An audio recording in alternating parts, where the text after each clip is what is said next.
Hi friends. இப்போ பாருங்கள், நம்ம ரோஜா தோட்டத்தில் நம்ம பார்க்குறது வந்து சாம்பல் நோய் பிரச்சனை இருக்குது அப்படின்னு பார்த்துருந்தோம்.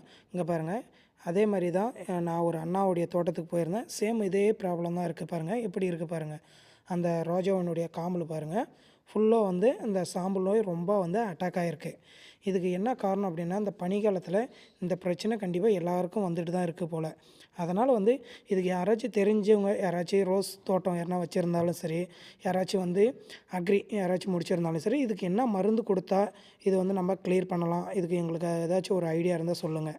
இங்கே பாருங்கள், அதனுடைய காம்பவும் லென்த்தாக இருக்குது, பூவுடைய சைஸும் நல்லா இருக்குது. ஆனால் வந்து அந்த சாம்பல் நோய் மட்டும் ரொம்ப ரொம்ப அட்டாக் ஆகிருக்கு.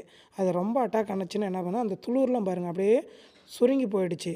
அந்த காம்பும் வந்து ஃபுல்லாக வந்து வெள்ளையாக இருக்குது. புதிய துளிரும் வந்து எதுவுமே எடுக்க மாட்டுது. இதுதான் உண்மையான ரீசனுங்க. இதுக்கு என்ன பண்ணலாம்?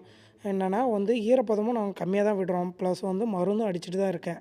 இதுக்கு என்ன மருந்து குடுத்தா நல்லா ஒரு தெளிவான இது குடுக்கும் அப்டின்னா, ஒரு கமெண்ட்ல வந்து ஒரு மருந்துடைய சொல்யூஷனோ ஏதாச்சும் வந்து கமெண்ட் பண்ணுங்க.